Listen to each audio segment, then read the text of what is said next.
So yesterday, if you recall, we just started with the introduction of Python, and we wrote our very first simple program. Today, we will read some of the other basic concepts of Python that will help us to come up with some more sophisticated program, right? So there are certain terminology that you should know. We'll start with the statement, right? So what is a statement in Python? In Python specifically, statement is a piece of code that an interpreter can execute, right? So typically how we write a story in English, right? It is mainly consist of statements, right? English statements. So similarly in Python also, if you want to create some program, some sophisticated program, it will be consist of instructions, and that's instruction is nothing but it is the statement, right? Now this statement can be of any kind. It can be an arithmetic statement, it can be a logical statement, it can be if statement, loop statement, it can be anything, but this is a building block of any program. Okay, if you recall, we also introduced two very important concepts, that was comment, right? So comment is nothing, it's just we'll write line in our program for our readability, for our understanding. It has got nothing to do with executions. Your Python program will totally ignore your comment. It is something that we write for our understanding, so that if I visit my program after 1 year or 2 year, I should be able to quickly recall all the logic part just by looking at the comment. Okay?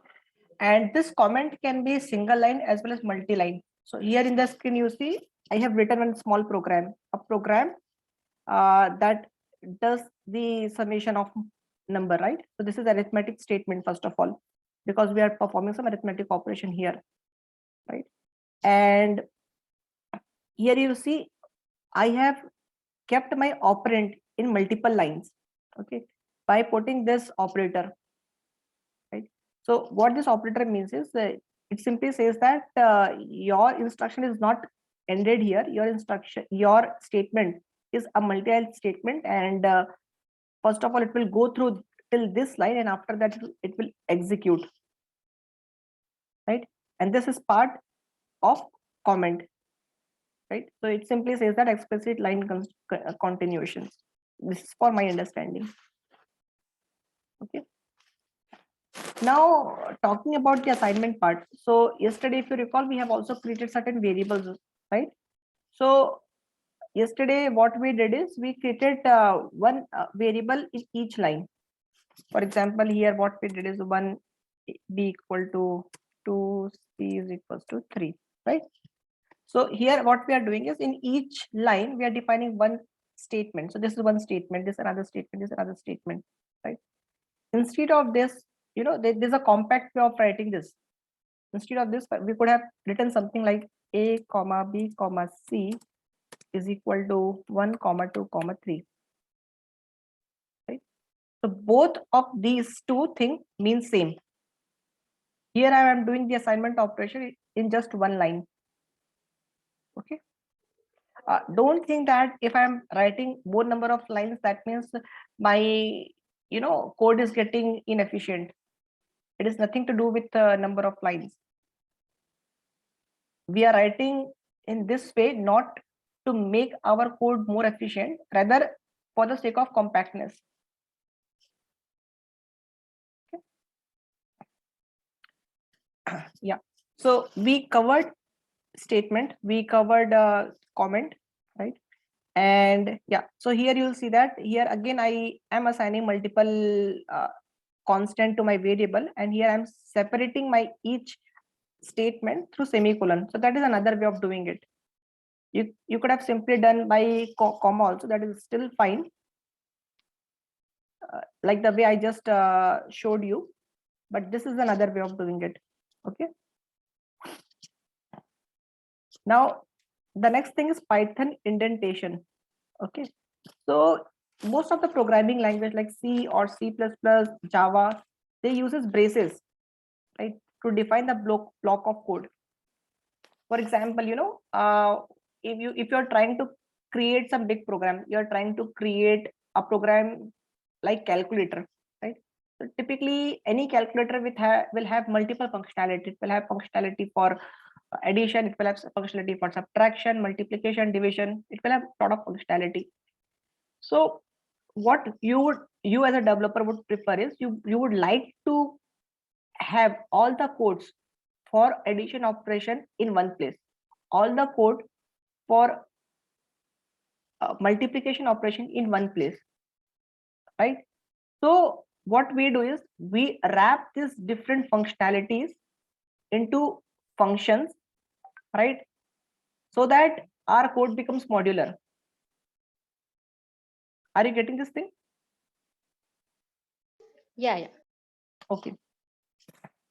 And indentation has got applications whenever we are creating any functions, whenever we are trying to define a loop or any kind of a control statement like if else, indentation will come handy there, right?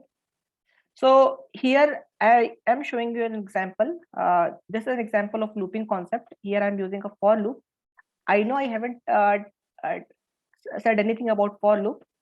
So my focus is not to explain you how this code is working, rather to describe how to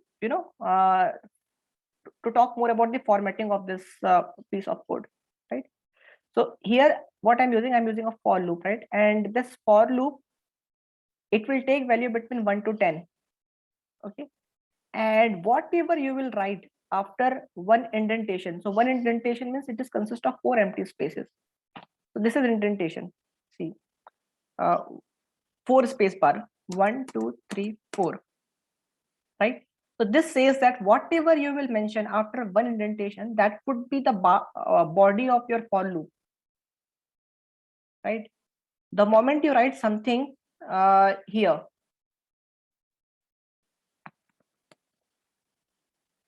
right? So this is not in the scope of for loop, right?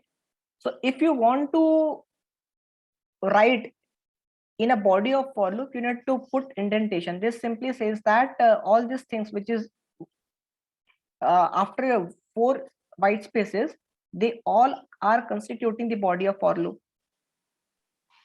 If we keep instead of 4, 3 or 5 spaces, then by mistake. Yeah, you can keep 3 or 2 also, but you have to make it consistent. It should not be like here in the first line you are keeping two white space, and here you are keeping 4 white space. It should be uniform, right? Okay.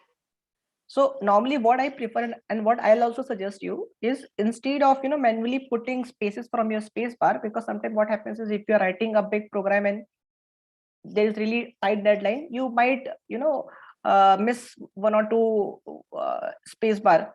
So instead of that, what I prefer is I'll just do 1 tab space. So you just need to press your tab button, 2 tab space, right? So I used to indent my code with 2 tab space. You can do with 1 tab space also. So just hit your tab button 1 time and it will do indentation with 4 white space, right? But it has to be uniform. It has to be uniform throughout the body of your code. Okay.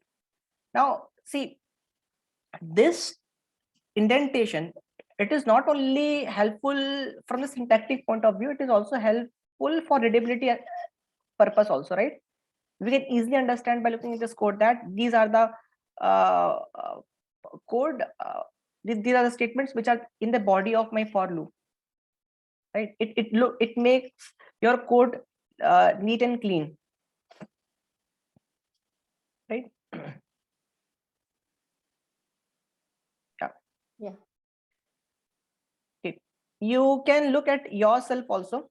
So here I have written one code, right, and here I have written another code. The purpose of both the code is same. Both the code, it's so first of all, the first line is it is printing hello, and in the second line it is printing 5, right?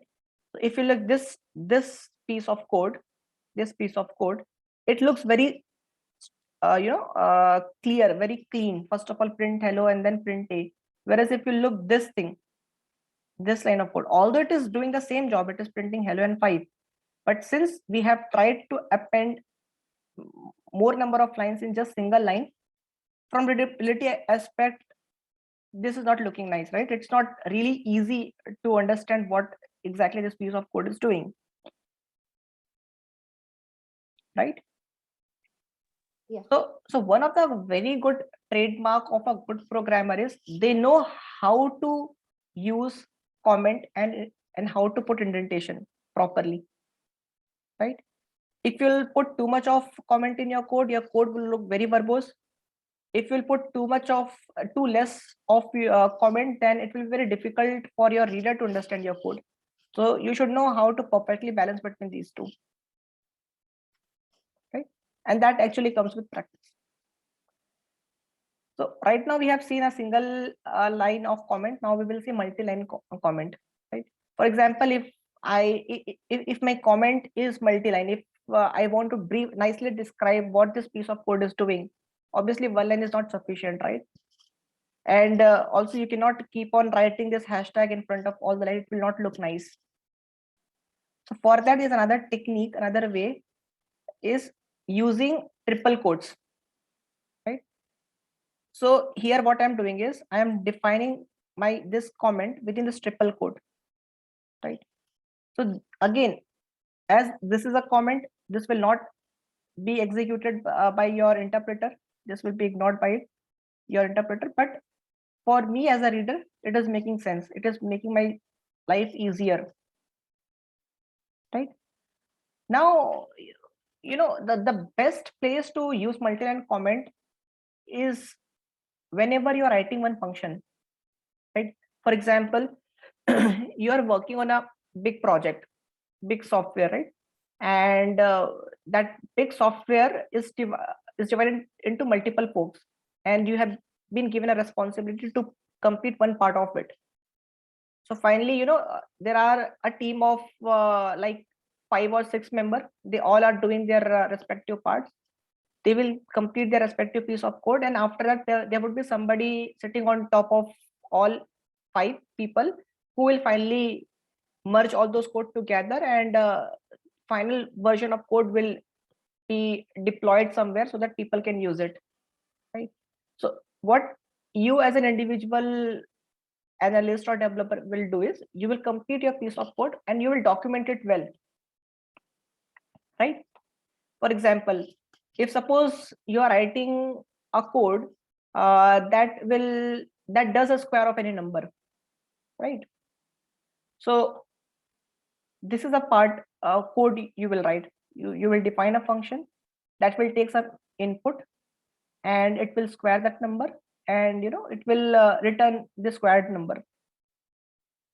I still know that I haven't told how to define a function, how to write a function, but this is just a broad area. For time being, you can just take my word. This is a function, and this function name is double. And what this function does is it takes an input. So whatever you write in between these two braces, it is the input to the function, right? And what it does is it simply multiplies that number with by 2, and it returns, right? So this is a function, right? So you can briefly tell that what this function does. So here I have written a comment, function to double the value, right? And if you want to know what exactly this function is doing, then you can just simply print this comment. So the way for printing this is you just need to write the name of your function dot underscore underscore doc underscore underscore, right? So this is also called as doc string, document string. Okay. Any confusion till here? No. Okay. Now going to the next part. So 3 things we have seen here: Python statement, indentation, and comment. In comment, we have seen 2 things: single line comment and multi-line comment. Okay. Now let's briefly talk about the variable types. We have seen variable yesterday, right? We have seen string variable, integer variable, and a float variable. We'll just go through a quick recap, right? So here I am creating an integer variable and I'm assigning it to number. Number is my variable name, which is containing your numeric 10.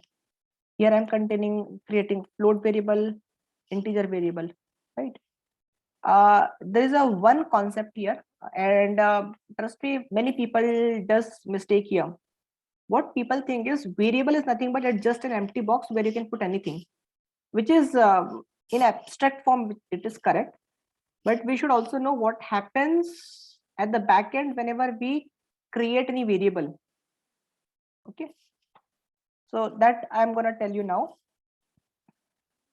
Let's say I have a variable number and I assign 100 to this variable, right? So what does this mean is, in computer you'll have memory, right? You will have memory in your computer, and in this memory some of the memory cell is getting blocked to occupy this number 100. Okay, this is a large memory you're having, and in this large memory some part of this memory is getting blocked, and that memory cell is storing 100. Okay, now we don't know which part of memory is actually storing 100. That is a reason, you know, we will define a variable, and this variable will contain the address of that memory cell which is having this value 100, right? For example, you know, if I have to uh, deliver something to you, what do I need? I need the address of your house, right? So you can relate it in that way. This is the address. This is the address of the memory location which is containing the value 100. So variable doesn't store the actual value. It stores the address of the memory cell which contains the value. Tell me if this part is 100% clear or Yeah, clear. No, it's clear. awesome. Okay, we have seen some of the string variable, right? So here apple.com is a string variable. Okay. Yeah. And I already spoke about how to assign multiple values to your variable in a single line, right? So a comma b comma c equal to 5 comma 3.2 comma hello. What it will do, it will assign 5 to a, 3.2 to b, and hello to c, and you can print in c also. If you want to assign same value to multiple variables, you can do it in like this fashion. You have three variables x, y, z, and you are assigning the string same, right? So what you can do is you can simply, you know, equal to same, and that will store same to each of this variable. Okay, what is constant? Constant is you know, a type which doesn't changes, it remains same throughout the program, right? So if I'm doing something like a equal to 10, right? So a is my variable and 10 is my constant. Okay,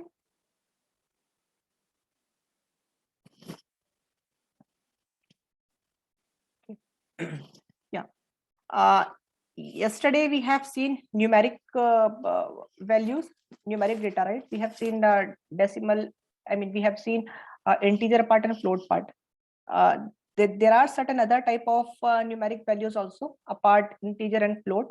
For example, you can have your value in form of binary format also, right?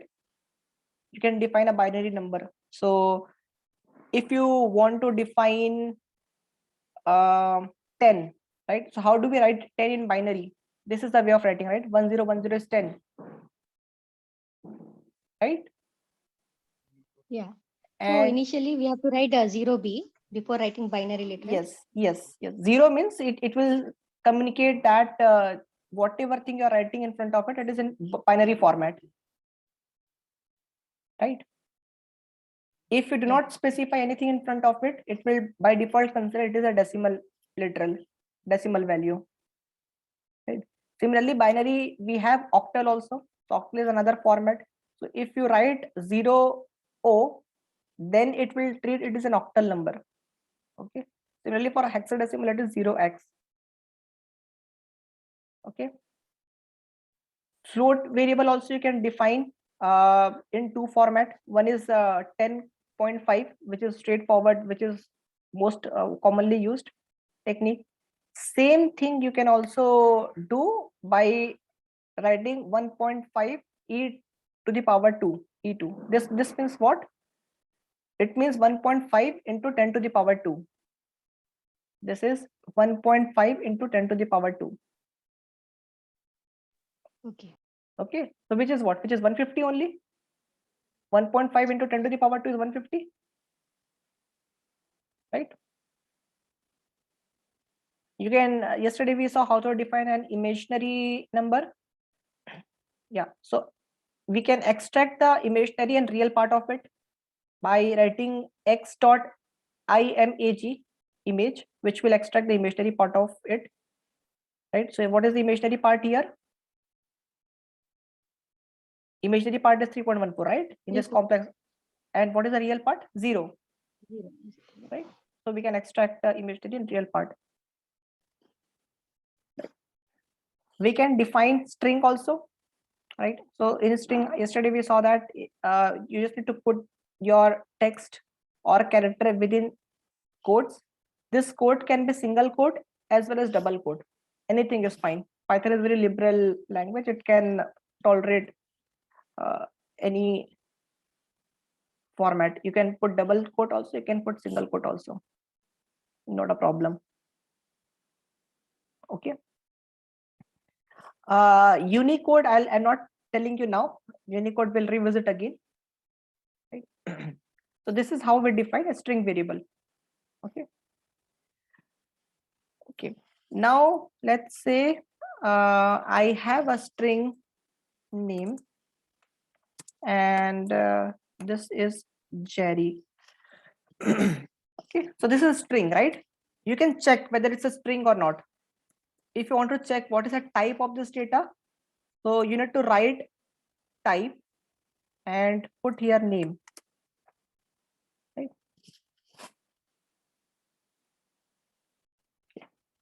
By the time it runs, yeah, it takes, yeah, it says str, means it is a string.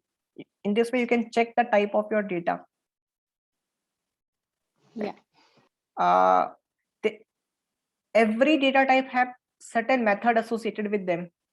Okay, for example, here I'm having string, right? So if I want to capitalize this Jerry, right, so what I can do is name dot upper.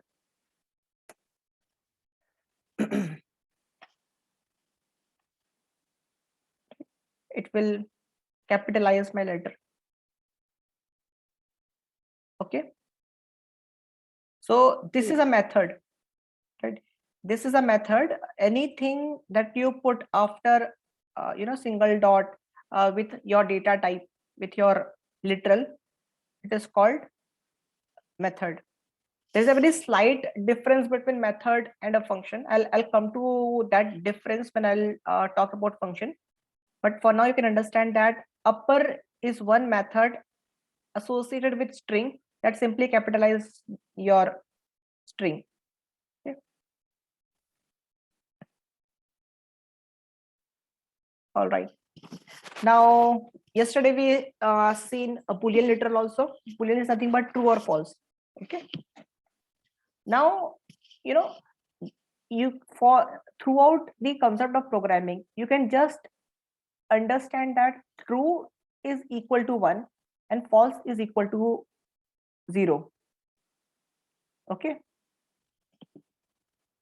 So if I do true plus 1, what will be the output? 1. It should be 2, right? Plus 1 by 2. I told that true is equivalent to 1, right? So 1 plus 1 is 2. Did you understand? How did we get? Yeah. Similarly, if I do false, what will be my output? 1. it will be 1, right? So that is what I have explained with certain examples here. Okay. Now there are some special literals. Okay. Yeah. So see, so far whatever things we have seen, they were simple literal. They were simple data type, right? Now we're gonna see collection literals, right? So if I want to store multiple objects in a one place, right? For example, I want to store a description of a person, right? For example, I want to store its age 29, name again Jerry, and weight 60 kg, and whether he is an engineering student or not. So if I write true, it means he is engineering student. False, he is not. So how can I write this collection of data type? How can I store it? So there's a one way of storing it is by storing it in a list, right? So now you have created a list. So list is the example of collection literal, because you can keep multiple items in a list. You can use any brackets for that. No, only the square bracket. Only the square bracket. Okay. Yeah. Similarly, like list, we have another literal called tuple. Okay. So if instead of the square bracket, if you do this, if you take this bracket, I don't know what this bracket name is, but if you write this bracket, then it becomes a tuple. You can check the type of this also. Common bracket. Right? It says tuple. Right? These are called collection literals. So collection literals are used when we want to store multiple items. Right? Similarly, there's another literal called set. So this is exactly same as the method sets we have in mathematics, right? So in sets also we can store anything, right? But the property of set is you can have only unique elements. If I do this, this will be fine, right?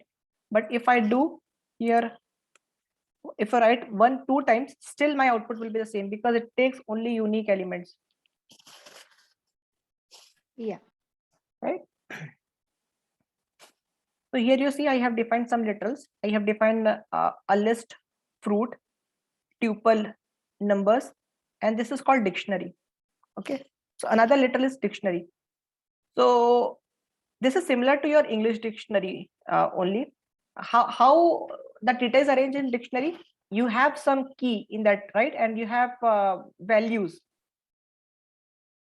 in a dictionary. For example, you take Oxford dictionary, right?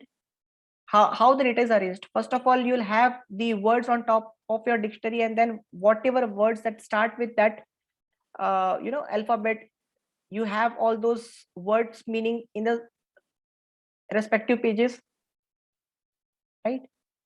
So basically what a list dictionary, it will have two things. It will have key and it will have value, right? So if I have to um, if I have to again create a dictionary that will contain a description of a person, right? So I have created a variable description, and dictionary also, it starts with curly braces. But as I mentioned, there are two things in dictionary. One is called key, the other is called value. Right? So here what I'll do is, here I am trying to store the description of a person. So here my key is hair color. So let's say the hair color is red, and age, I said 30. Height, I said 165.5 centimeter, right? So this is a dictionary which contains information about person description. Now, just if in case you want to check the hair color, right? So you can just simply do DESC within square bracket hair color. It will give you red. If you want to extract age from this description dictionary, age, height, you can also extract height, right? So this is key and this is value. If we write red in dictionary Here, instead of height, if we write the number, then will it display height? no, it won't. See, always it goes from key to value, right? If you want to open a door, you need to put the key, right? And then the door will open. So these are the key. Anything which is in the left hand side of the colon is the key. If you want to extract value, you need to provide its key. If I'll put the value, it will give me an error. Right? It gave me an error. It's a key error because I don't have red as my key. Rather, I have red as my value. Yeah. Okay. Yeah. Any doubt on this literal part? No. Awesome.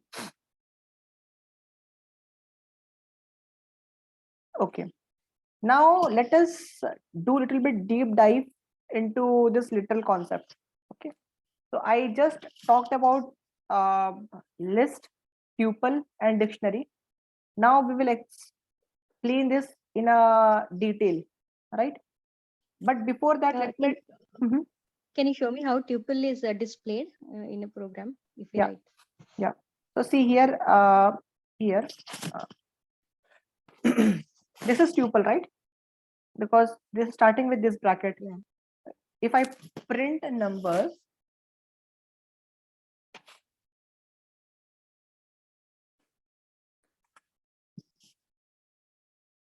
it will print tuple.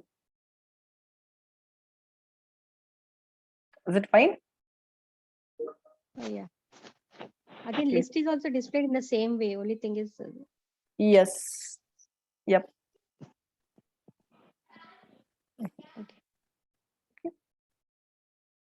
Yeah. So I think we have 5 more minutes. I think I can talk a little bit more about list here. Yeah. So let me define a list here. If this is my list, okay, this list is consist of numbers, or I think I have a dedicated slide for that. Okay. Before we actually explain this list, tuple, and dictionary thing in detail, let me introduce to you another concept, right? Because if you understand list, tuple, dictionary, the majority of thing is done in at least for the basics Python, right? Because almost any kind of program that you trying to build, I'm pretty much sure that you will be using list in some part of it. Okay.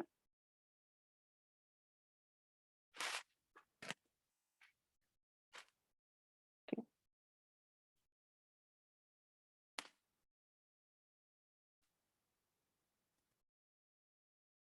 Yeah, Python list. Okay, so this is the list I have defined here, right? And this is the another list I have defined, my new list. Okay. Now, how do I play with the data I am having in this list? For example, this is my list. Just let me take this one. If I want to extract the first element of this list, right? How can I extract that? So one thing you just need to remember here, every element in a list has some position, and the position starts from 0. So here the first element will have position 0, second will have 1, this will have 2, and this will have 3. So if you want to extract the first element, you need to just provide its position. I'll just provide 0. And I got the first one, right? If I want to extract the second element, what do I need to provide here? 1. Yeah. Right. There's another shortcut. If somebody says that I want the last element, okay. So right now, what indexing I have told you is called forward indexing. Here, where the first element will have the position 0, 1, 2, 3, right? There is another thing called reverse indexing also. So in that reverse indexing, your last element will have position as -1. Second last element will have position as -2, right? If somebody asks you to give the last element of the list, you can simply do this by defining the position of last element, which is -1. If we'll do -2, Okay. it will give me 98. Okay. Now, if somebody asks you, give me the starting 2 element. Okay. So this is called slicing. Into slice this list, right? So if you want to extract a starting 2 element, you need to provide their indexes 0, 2, right? Yeah. You must be thinking here, why I'm providing 2, why not 1? Because I want to extract 2 element, right? And the position is 0 and 1, but still I have provided here 2, right? The reason why I'm providing here 2 is because this 2 is not inclusive. If you'll do 0, 2, that means you're asking to return me element whose position is 0 and 1. 2 is not inclusive. Yeah. Right? So it will give me, starting 2 element. If I ask you to give me 150 and 98, what would be your indexes? I want the element 150 and 98. Then 1. Yeah. 1, 2. No, 1 not comma. semicolon 2. Colon 2. Colon 2. 2. Yeah. No, you're not actually correct. See, what I just told is this 2 is not inclusive, right? If you'll do 1 colon 2, it will just give you 150. You have to write here 3. Right? Yeah. What? Which element is having position 3? Last element 190. Yes. And last element is not inclusive. This 3 is not inclusive. This will give me element whose position is 1 and 2. It will not give me element whose position is 3. Okay, the after colon that the element, the number is there, that is the position of the number, next number. Yes. It is something like It's this. not the number of number. Okay, fine. Yeah, it is something like this. If I talk about in form of interval, A is inclusive, B is not inclusive. This is open interval, right? Yeah. Exactly same story goes for tuple also, right? But before tuple, let me complete this one. Now, so this is the height of, let's say there are 4 member in your family, and these are the height, their respective heights. Now you felt that in that print you have written, right, new list. If you write 1 colon 4, then it will display 150 and 190. Yes, it will display 150, 98 and 190. Wait. Understood? If you want to display only 150 and 190, then how to write? 150 and 198. 150 and 190. Only these 2 alternate numbers. Oh, alternate numbers? Okay. Yeah. So for that, what you need to do is, you cannot, directly skip this one. What you can do in that case is, First of all, you extract 150, right? Then you extract 190. So here, what I'll do is new list. What is the index of my element 150? That's 1, right? And then I have to do something like this. This is what? This is 3. Index is 3.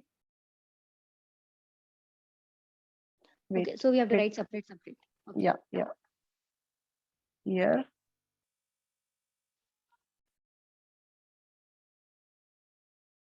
Right.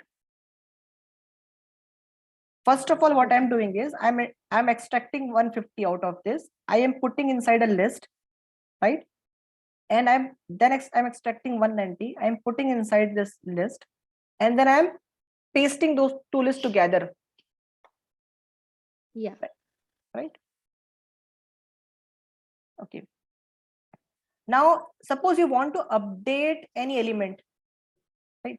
So you felt that maybe the person X, which is having the height 189, now the height has changed to 192, right? So how can you update that? So for that also, it's fairly straightforward.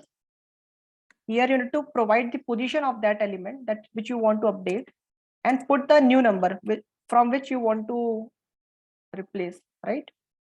So now you'll see that you'll have the list. Now this 189 got updated by 192. Yeah. Right. If you want to update multiple elements together, for example, you want to update this and this. So you can do something like this also. 195, 199. Right. These two elements got updated. Yeah. Right.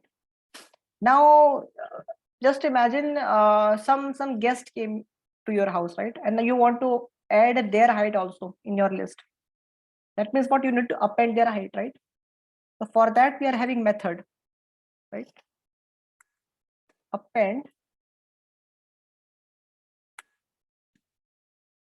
and their height is 180.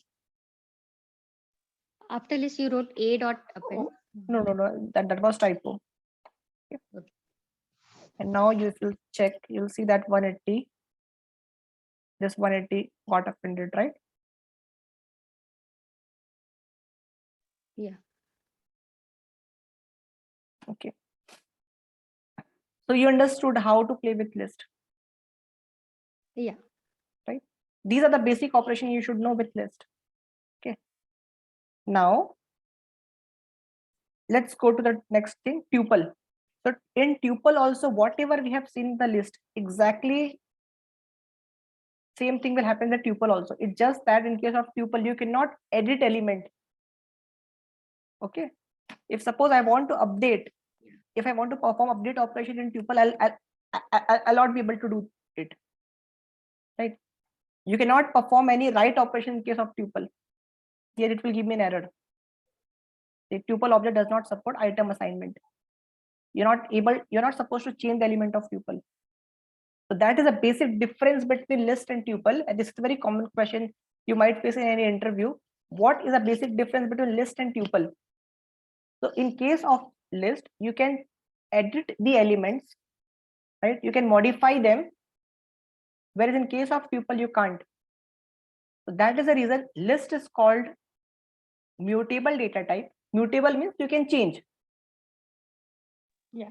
Tuple is called immutable data type because you cannot change. Right. Now there must be one question that whatever operation that we can do with list, the same operation we can do with tuple also. Then what is the purpose of having two different data type? Why can't we just always use list? Why there is a concept of tuple here? Tuple becomes important in your program where you want that your element should not get changed. Sometimes what happens is, right, you have written some code and by default somebody has changed the element, right? if you want to prevent that kind of situation, better you keep tuple instead of a list, so that nobody can update the value by mistake. Yeah, right. For example, password. If you are trying to create some security app, and where you want to take input from user, uh, their password, you do not want that by mistake your password to get updated, right? So in those areas, a tuple becomes important, where you are very much sure that uh, at no point of time the element will that the element should get updated. Okay. The same story goes for set also. Okay, the way we did slicing, the way we did indexing, in case of set also same thing will happen. Okay. Now some of the theory, or some of the lines that you can keep in your mind about tuple and list is, tuple or list is the ordered sequence, right? So what is meant by ordered sequence? The sequence by which we define the element, it remains same, it will not change. Whereas set is unordered sequence. For example, if I'm having here 1 comma 2 comma 3, right, the sequence will remain same in case of list, but in case of tuple the sequence might change.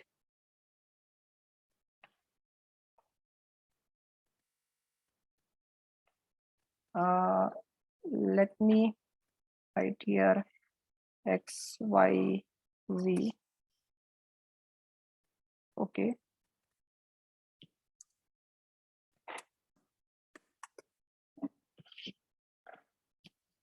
right. Yeah. Okay. Instead of set, so I created tuple. It should have been set. Wait.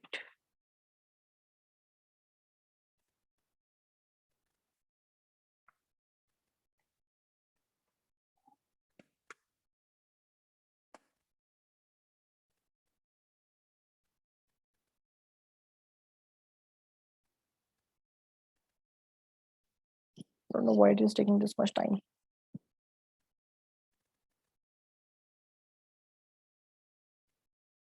Why 2 times got printed? Okay, we'll figure it out. But remember, list and tuple, they are called ordered sequence. Okay, the way you'll define the elements, it will keep it as it is, right? Also, tuple is relatively faster than list. Okay, so if you are sure that the element of your collection should not get changed at any time, you should use tuple, because operations in tuple is faster. Okay. Yeah. All right. Same thing happens for string also. So if suppose I have string str is equals to Python, I have defined a Python. Okay. If you want to extract the first element from this string, right? Wait. Just need to provide the position of it. If I want to extract starting first two element, py. Okay.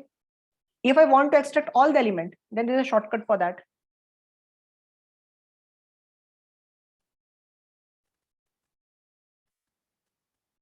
Okay. Yeah. Okay. So you understood how do we dissect, or see here the point which I was trying to make. Set is unordered collection. For example, here you see I have defined five. See the sequence 5, 2, 3, 1, 4. But when I'm printing a, the sequence is different, right? All the elements is same, but sequence is different. So sequence might get changed in case of set. Yeah. Okay. All right. Dictionary we just talked about. So it starts with curly braces. You have key and value thing, right? Now I'll just quickly introduce you to the one concept called for looping. Okay. Please go through the notebook once. Although I have covered everything from this notebook, it's just that in notebook you'll see more number of examples. Okay. So let's say that you have a list of number between 1 to 10, right? You want to print only even number, okay? Or yeah, you want to print only even number from this list, okay? So what you can do is, first of all, you need to travel through this list, right? You need to pick the first element. You need to check whether it's even or not. If it is even, then you need to display. If it is not even, then you will skip this one. Likewise, you have to travel from 1 to 10, right? Yeah. So for that, for traveling through the list, we mainly use for loop, I mean. So today I'm showing you for loop. Tomorrow I'll explain you while loop. There are only two kinds of loop in Python: for loop and while loop. Okay, so today we are going to see for loop. So for I in list 1. Okay, so this I will take the value of elements which are stored in this list one by one. If I print here, right, it will show you how it takes. So first it took the value 1, then 2, then 3, then 4, like till 10. Okay, now I need to also tell you what is if statement in order to do this problem, right? So first of all, Right. yeah, I by 2 is equal to 0. I by 2 is equal to 0. 0. Print I. Yeah, equal to 0. See, if you're Yeah, equal. comparing, then you have to use the equal to. If you're assigning, then you have to use single equal to. Yeah. Okay. Then say print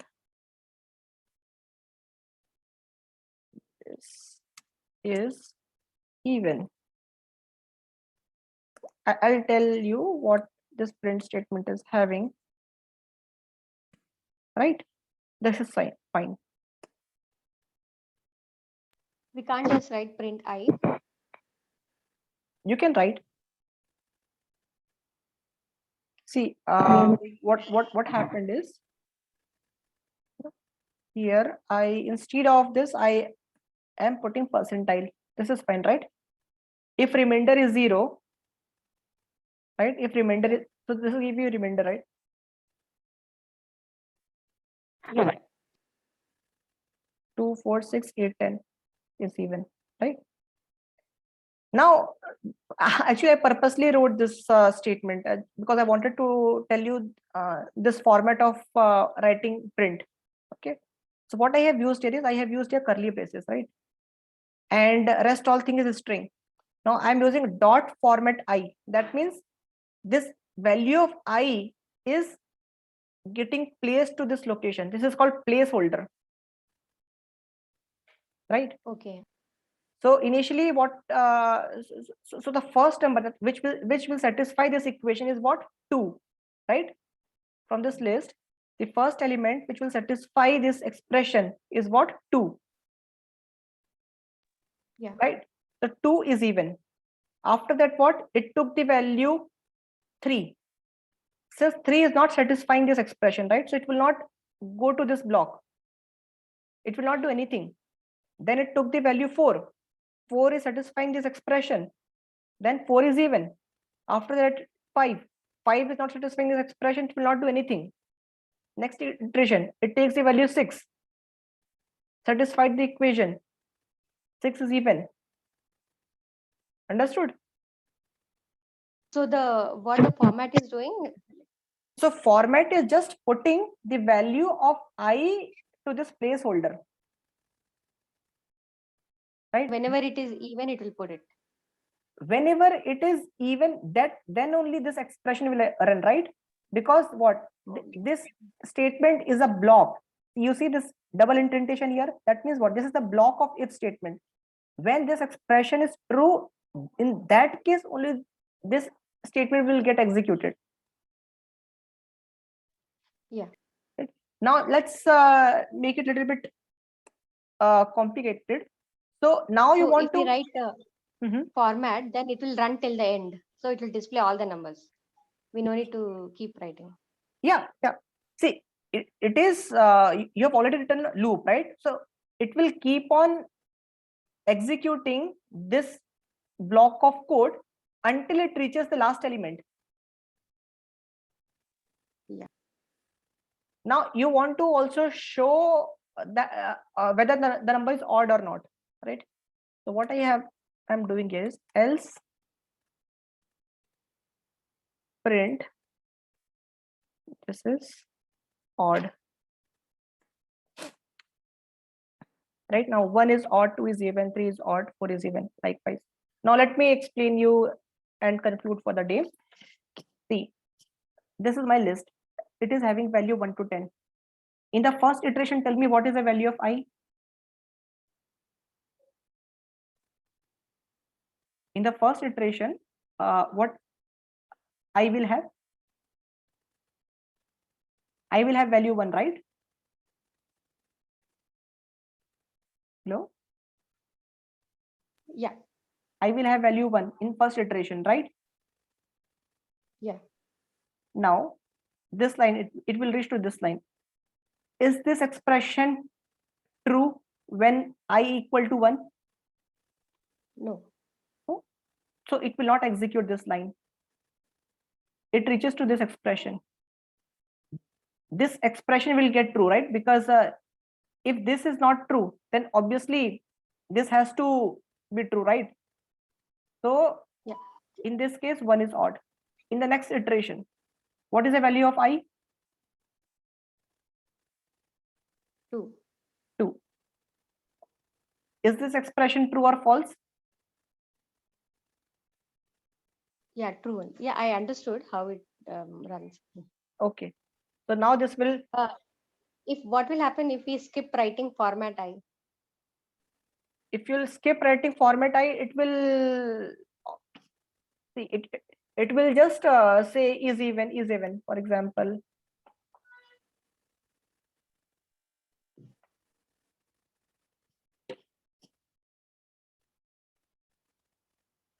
Understood? Yeah.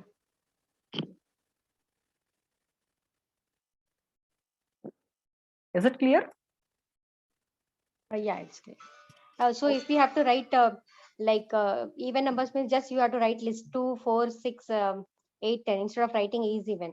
Then no Yes. need to write is even. Just put the curly braces and dot format I, right? Yes. Okay. Yeah. Okay. So I'll give you some assignment, right? Just do it, and then your concept of for loop, if else, will get clear, right? Yeah. All right. Then see you tomorrow. Thank Yeah. you. Bye. Okay. Yeah.